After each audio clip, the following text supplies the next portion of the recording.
MUDA ಸೈಟ್ಗಾಗಿ CM ಪತ್ನಿ ಬರೆದಂತಹ ಪತ್ರವೇ ಈಗ ಗೊಂದಲಕ್ಕೆ ಕಾರಣವಾಗಿದೆ. ಮೈಸೂರು ಜಿಲ್ಲಾಧಿಕಾರಿ ಹಾಗೆ ಮುಡಾ ಅಧ್ಯಕ್ಷರಿಗೆ 2021 ಅಕ್ಟೋಬರ್ನಲ್ಲಿ ಬರೆದಿದ್ದಂತಹ ಪತ್ರ ಇದು. ಸಿಎಂ ಪತ್ನಿ ಪಾರ್ವತಿ ಅವರು ಬರೆದಿದ್ದಂತಹ ಪತ್ರ. ನ್ಯೂಸ್ ಫಸ್ಟ್ಗೆ ಸಿಎಂ ಪತ್ನಿ ಪಾರ್ವತಿ ಅವರು ಬರೆದಿದ್ದಂತಹ ಪತ್ರದ ದಾಖಲೆ ಲಭ್ಯವಾಗಿದೆ. ಜಮೀನಿನಲ್ಲಿ ಬಡಾವಣೆ ನಿರ್ಮಿಸಿದ್ದರ ಬಗ್ಗೆ ಪ್ರಶ್ನೆಯನ್ನ ಮಾಡಿದ್ದಾರೆ ಪಾರ್ವತಿ ಅವರು. ಆ ಪತ್ರದಲ್ಲಿ 3 ಎಕರೆ 16 ಗುಂಟೆ ಜಮೀನಿನಲ್ಲಿ ನಿವೇಶನ, ರಸ್ತೆ, ಪಾರ್ಕ್ ಅಭಿವೃದ್ಧಿ ಮಾಡಲಾಗಿದೆ. 2001ರಲ್ಲೇ ಬಡಾವಣೆಯಲ್ಲಿ ನಿವೇಶನ ಹಂಚಿಕೆ ಮಾಡಿದ್ದಾಗಿ ತಾವು ಬರೆದಂತಹ ಪತ್ರದಲ್ಲಿ ಸಿಎಂ ಸಿದ್ದರಾಮಯ್ಯ ಅವರ ಪತ್ನಿ ಪಾರ್ವತಿ ಅವರು ಉಲ್ಲೇಖ ಮಾಡಿದ್ದಾರೆ. 2004ರಲ್ಲಿ ಬದಲಿ ನಿವೇಶನಕ್ಕೆ ಸಿಎಂ ಪತ್ನಿ ಪಾರ್ವತಿ ಅವರು ಪತ್ರವನ್ನ ಬರೆದಿದ್ರು. ಸದ್ಯ ದಾಖಲೆಗಳನ್ನ ಬಹಿರಂಗಪಡಿಸಿ ಈ ಬಗ್ಗೆ ಪ್ರಶ್ನೆಯನ್ನ ಮಾಡಿದ್ದಾರೆ ಸ್ನೇಹಮಯಿ ಕೃಷ್ಣ ಅವರು. 2004ರಲ್ಲಿ ದೇವರಾಜೂರ ಸ್ವತ್ತಾಗಿ ಹೇಗೆ ವರ್ಗಾವಣೆ ಆಯಿತು ಅನ್ನುವಂತಹ ಪ್ರಶ್ನೆ ಈಗ ಮೂಡ್ತಾ ಇದೆ. ಈ ನಿವೇಶನ ಕೃಷಿ ಭೂಮಿಯಾಗಿ ಹೇಗೆ ಬದಲಾಯಿತು ಅನ್ನುವಂಥದ್ದೇ ಸದ್ಯಕ್ಕಿರುವಂತಹ ಪ್ರಶ್ನೆ. ಆ ಪತ್ರವನ್ನ ಗಮನಿಸ್ತಾ ಇದ್ದೀರಿ. ಸಿಎಂ ಪತ್ನಿ ಪಾರ್ವತಿ ಅವರು ಬರೆದಂತಹ ಪತ್ರ, ಬರೆದಿರುವಂತಹ ದಿನಾಂಕವನ್ನ ಕೂಡ ಮೆನ್ಷನ್ ಮಾಡಲಾಗಿದೆ ಆ ಪತ್ರದಲ್ಲಿ.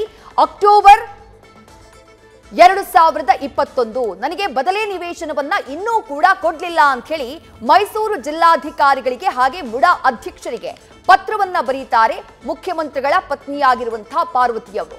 ಗೊಂದಲ ಯಾವ ಕಾರಣಕ್ಕಾಗಿ ಗೊತ್ತಾ? ಅವರು ತಾವು ಬರೆದಂತಹ ಪತ್ರದಲ್ಲಿ ಖುದ್ದು ಅವರೇ ಉಲ್ಲೇಖ ಮಾಡ್ತಾರೆ. ಯಾವ ಜಾಗ ಅವ್ರು ಏನ್ ಹೇಳ್ತಿದಾರೋ, ತನ್ನ ಜಾಗ ಅಂತ ಅವ್ರು ಏನ್ ಹೇಳ್ತಿದಾರೋ, 3 ಎಕರೆ 16 ಗುಂಟೆ ಜಾಗ, ಆ ನಿವೇಶನದಲ್ಲಿ, ಆ ಜಮೀನಿನಲ್ಲಿ ನಿವೇಶನ, ಬಡಾವಣೆ, ರಸ್ತೆ ಮತ್ತು ಸಾರ್ವಜನಿಕ ಉದ್ಯಾನವನವನ್ನ ಅಭಿವೃದ್ಧಿಪಡಿಸಿ 2001ರಲ್ಲೇ ಸದರಿ ಬಡಾವಣೆಯಲ್ಲಿ ನಿವೇಶನ ಹಂಚಿಕೆಯನ್ನ ಮಾಡಲಾಗಿರುತ್ತೆ ಅಂತ ಹೇಳಿ ಖುದ್ದು ಪಾರ್ವತಿಯವರು ತಮ್ಮ ಪತ್ರದಲ್ಲಿ ಉಲ್ಲೇಖವನ್ನ ಮಾಡಿದ್ದಾರೆ. ಈ ಜಾಗವನ್ನ ಮಲ್ಲಿಕಾರ್ಜುನಯ್ಯ ಅಂದ್ರೆ ಮುಖ್ಯಮಂತ್ರಿಗಳ ಬಾಮಾಯ್ದ ಪಾರ್ವತಿಯವರ ಸಹೋದರ ಅವರು ಖರೀದಿ ಮಾಡಿದ್ದೇ 2004ರಲ್ಲಿ. ದೇವರಾಜಯ್ಯ ಅವರಿಂದ 2004ರಲ್ಲಿ ಖರೀದಿ ಮಾಡುವಂತಹ ಕೆಲಸವನ್ನ ಮಲ್ಲಿಕಾರ್ಜುನಯ್ಯ ಅವರು ಮಾಡ್ತಾರೆ. ಅದಾದ ನಂತರ ಆ ಜಾಗ ಪಾರ್ವತಿಯವರ ಹೆಸರಿಗೆ ಗಿಫ್ಟ್ ಆಗಿ ಅದು ಅವರು ಕೊಟ್ಟಿದ್ದು, ದಾನವಾಗಿ ಅವರು ಕೊಟ್ಟಿದ್ದು, ಕೊಡುಗೆಯಾಗಿ ಕೊಟ್ಟಿದ್ದು, ಆ ನಂತರ ಅದು ಪಾರ್ವತಿಯವರ ಹೆಸರಿಗೆ ಬಂದಿತ್ತು. ಈಗ ಖರೀದಿ ಮಾಡಿದ್ದೇ 2004ರಲ್ಲಿ ಅಂತಂದ್ರೆ ನಿವೇಶನ ಆಗಿತ್ತಲ್ಲ 2001ರಲ್ಲೇ. ಮುಡಾ ಅಲ್ಲಿ ಸೈಟ್ ಅನ್ನ ಹಂಚಿಕೆ ಮಾಡಿತ್ತಲ್ಲ. ಹಾಗಾದ್ರೆ 2001ರಲ್ಲೇ ಹಂಚಿಕೆಯಾದಂತಹ ಪ್ರದೇಶ, ನಿವೇಶನ ಹಂಚಿಕೆಯಾದಂತಹ ಜಾಗ, ಬಡಾವಣೆಯಾಗಿ ಅಭಿವೃದ್ಧಿಯಾದಂತಹ ಪ್ರದೇಶವನ್ನ ಮಲ್ಲಿಕಾರ್ಜುನಯ್ಯ ಅವರು ಹೇಗೆ ಪರ್ಚೇಸ್ ಮಾಡೋದಕ್ಕೆ ಸಾಧ್ಯ ಅನ್ನುವಂತಹ ಪ್ರಶ್ನೆ ಈಗ ಮೂಡ್ತಾ ಇದೆ. ನ್ಯೂಸ್ ಫಸ್ಟ್ ನಿರ್ಭೀತಿಯಿಂದ ನಿಮ್ಮ ಪರವಾಗಿ.